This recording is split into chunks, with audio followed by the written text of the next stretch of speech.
The Maternal Thread by C.J. Van Pletsen. The Burden of Silence.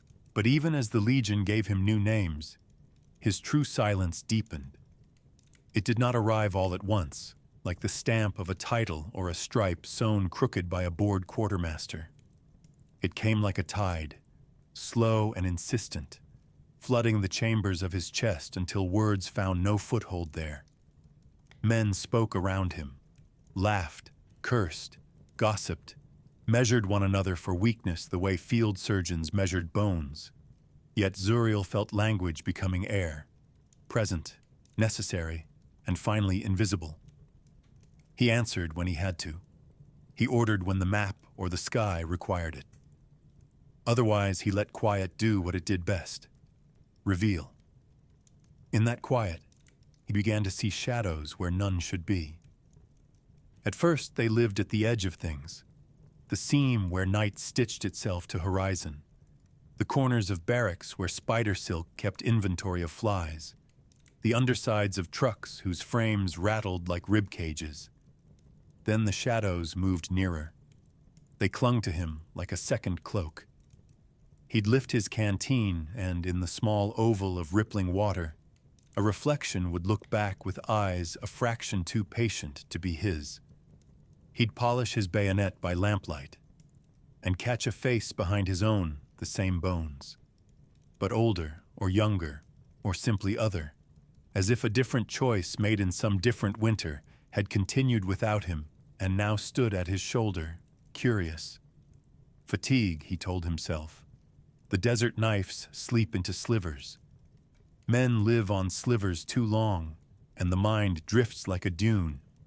The medics called it heat lull or shell hum, the way the body numbs itself against weather and war. Men start to hear sermons in the wind, or see mothers in the smoke. He had no mother to see in anything, but fatigue was a respectable enemy. He could point to it, count its angles, blame it for the moments when he glanced twice at an empty doorway, because he swore someone had just stepped through. But then the dreams came. They arrived without trumpet or omen, without the usual theater of fevers that throw a man into nonsense. They came calm, like a long letter written in a hand he almost recognized. He dreamed of black stone gates that rose from sand, as if the earth had exhaled the bones of a city.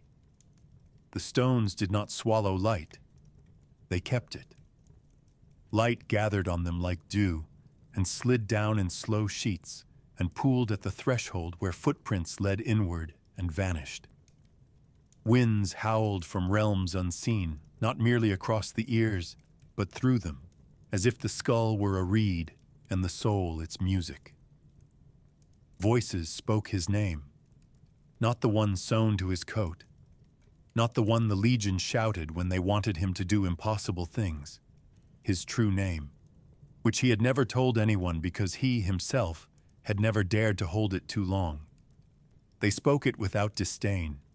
They spoke it with expectation, like a priest pronouncing a rite to begin the rite, like an officer calling a roll that decides a campaign. In one vision, the dream thinned until it felt like waking, and he stood on a plain of bleached fragments, tibia turned to chalk, jawbones with teeth like little bells. He moved, and they rang, a chime of small histories. From that field of bones a throne rose, obsidian pouring upward as if the night itself had decided to sit. The sky above it was red, not with sunset, but with something older like the memory of a wound the world had once endured and never mentioned again.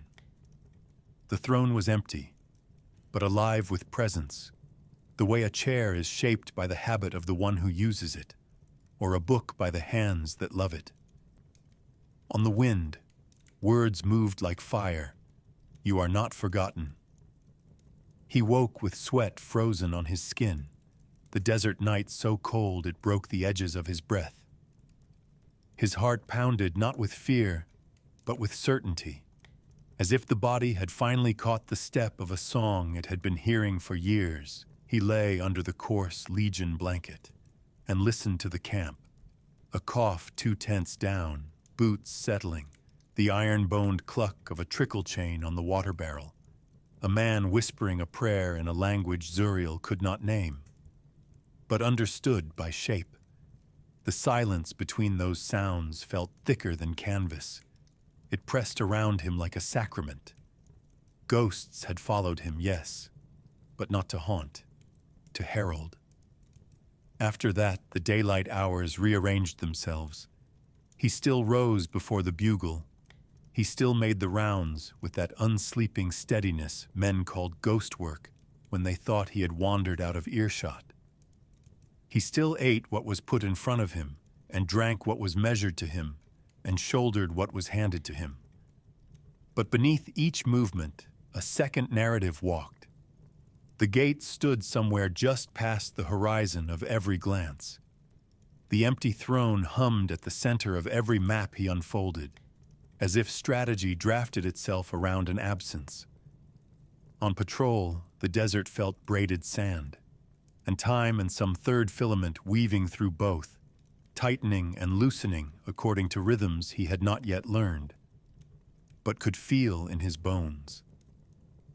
In villages where adobe houses folded their shadows like prayer rugs, he watched boys run beside the column, and the sound of their feet raised dust that smelled faintly of cumin and goats and old rain.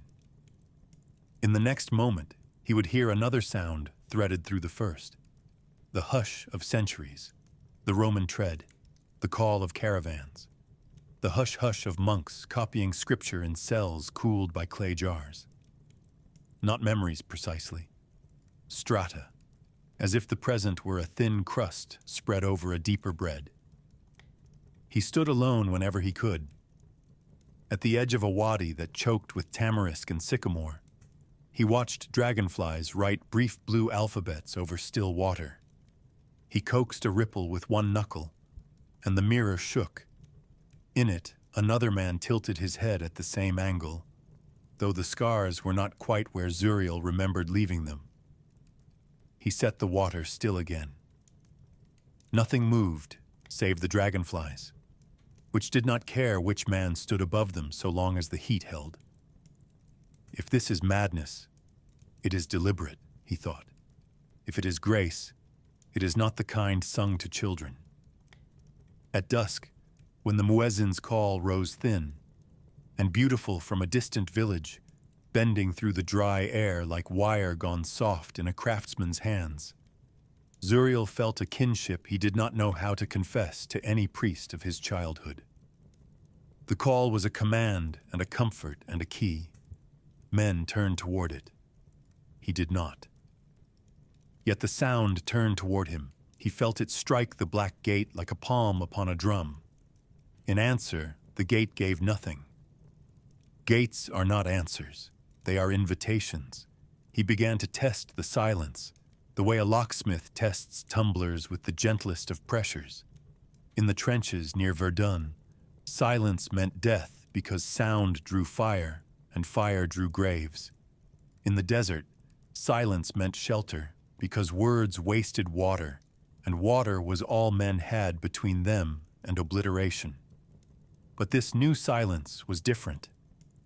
Holding it inside, he found he could stand longer in the sun than others without heat stroke cleaving his thoughts. Holding it, he could hear beyond the obvious settle stressed a heartbeat before it snapped. A camel's breath change timbre before it balked. A human voice go brittle a second before it broke into fear.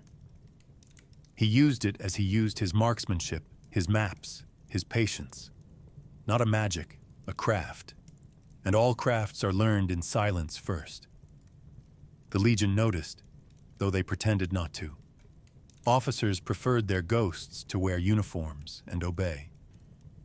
Men in his command began to take their cues from the way his head tilted. A half-inch to the left meant get low. A glance at the sky meant check the ridgeline for glass. A long blink meant sleep now, for sleep will not be offered later. He feared what that meant, how quickly men traded their judgment for the comfort of being near someone else's certainty.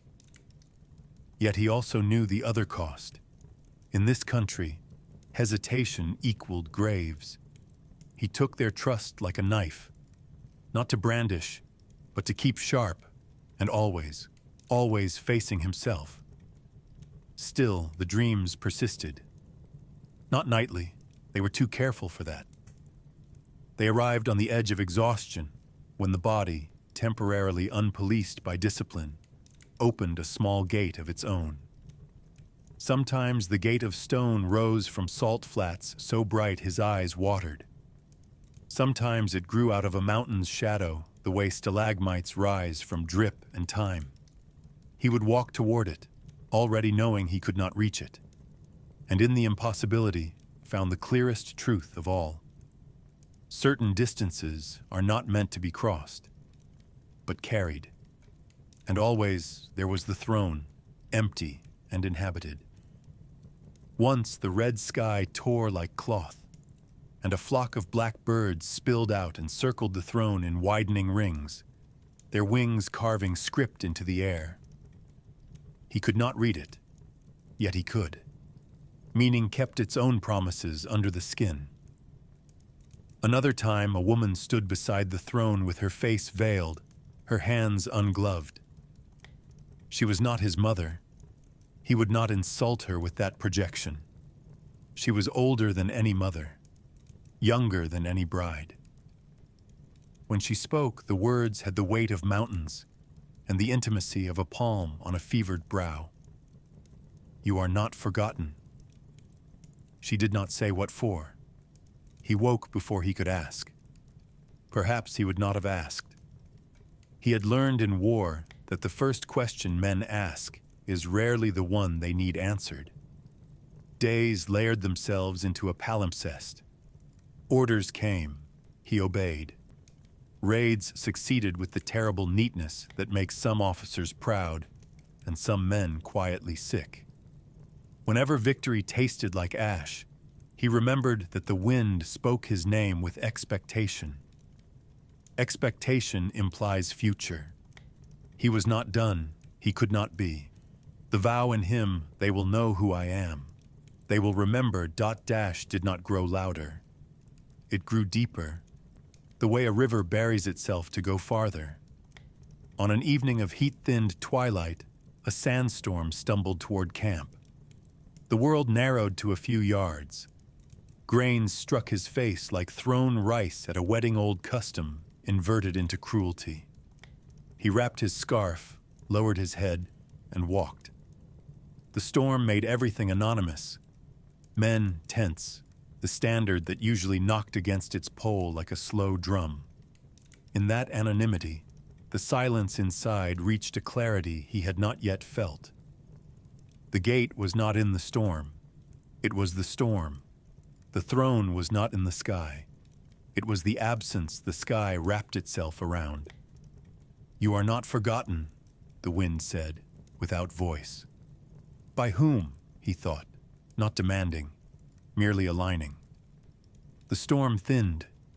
In the hush after, the camp looked like a city just risen from burial, whose men shook themselves free, laughing the brittle laughter of people suddenly spared.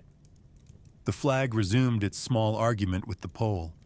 Someone set a kettle rattling on a spirit stove. Someone else began a joke he had told a dozen times. Life delighted, insisted upon itself. Zuriel sat on a crate and unwrapped his scarf, sand drifting from it like a failed enchantment. His heart was steady. He could not say when it had steadied, only that it had chosen a tempo and he now marched to it. Across the yard, a boy soldier, a replacement too young to shave without cutting himself, watched him with the cautious awe men reserve for thunderstorms and surgeons. Zuriel nodded once, a benediction without priest or ritual, and the boy's shoulders loosened, and a future unknotted by a fraction. That night he slept without dreams. He did not resent their absence. Silence itself had become a kind of dream he could walk while waking. A discipline as practical as oiling a rifle, as holy as kissing a relic. The gates would open again when they chose, and he would be there. He was learning the grammar of expectation, the way one learns to hear harmony before it sounds. Days later, marching along a ridge that sloped down toward a blister-white basin, he paused the column and lifted his hand.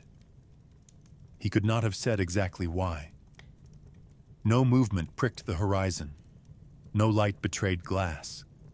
No shimmer distinguished heat from metal. The men held, trusting. A hawk's cry split the noon. In the same instant, a rifle cracked from the basin one shot, badly placed.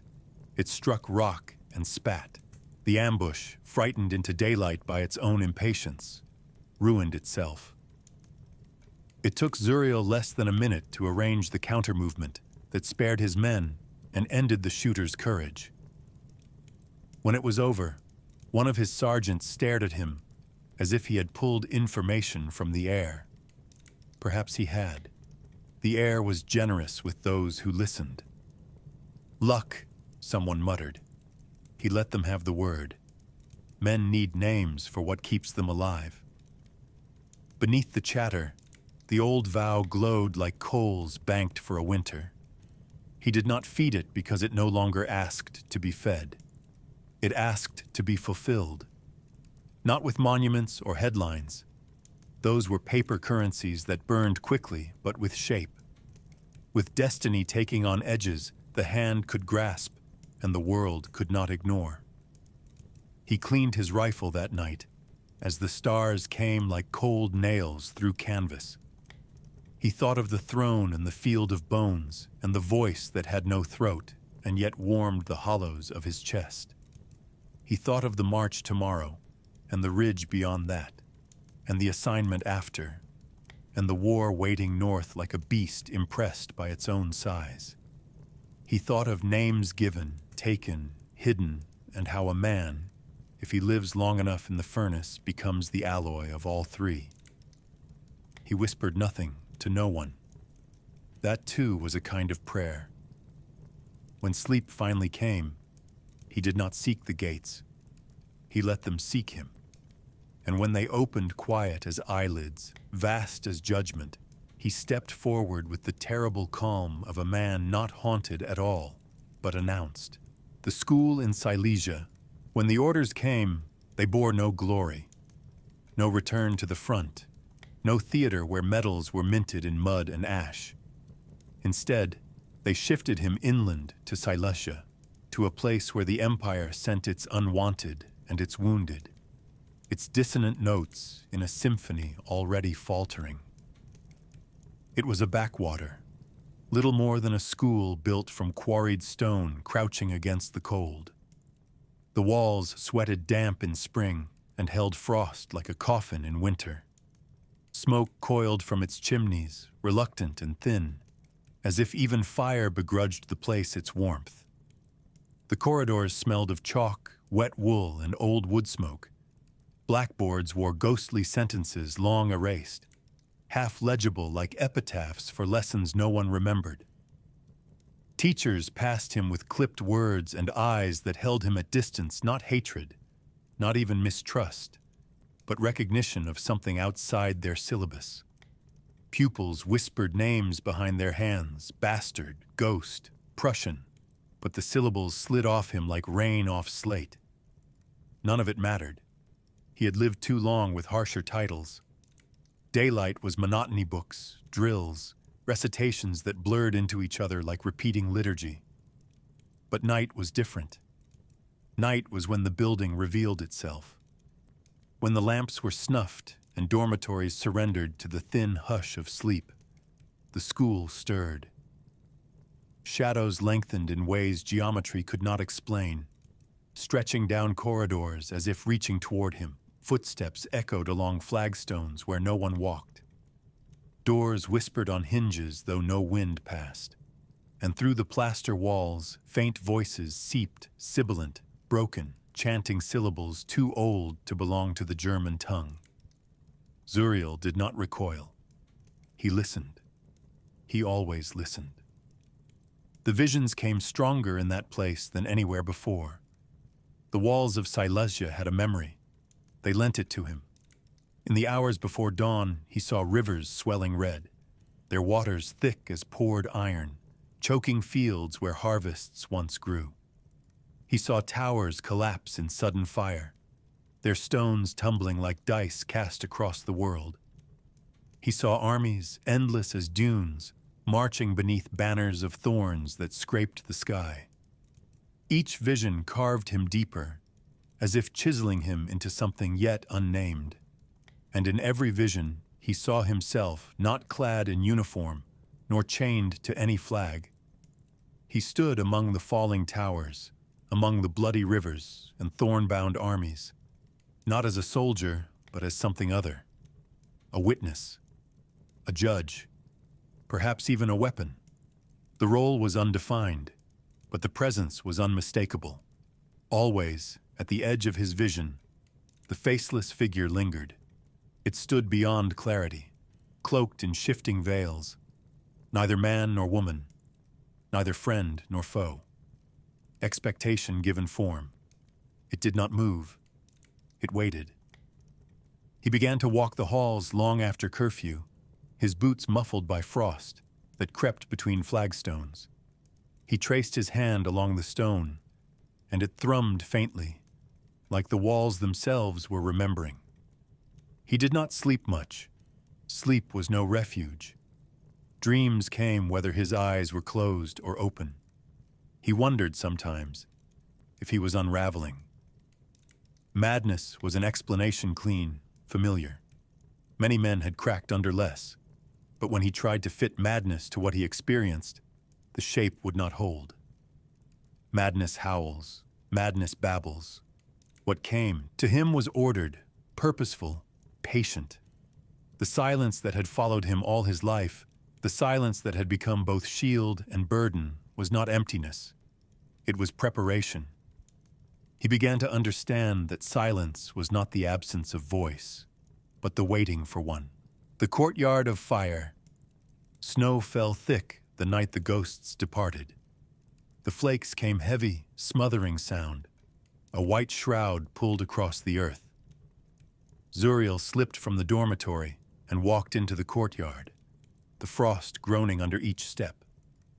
His breath rose in pale clouds, each one drifting upward like a brief soul dismissed into the dark. The courtyard was silent, but he felt them waiting. From the snow-veined shadows, the figure emerged, cloaked in veils of fire, faceless yet undeniable. Its flame did not burn. It glowed with the cold majesty of stars, a fire that consumed nothing but revealed everything.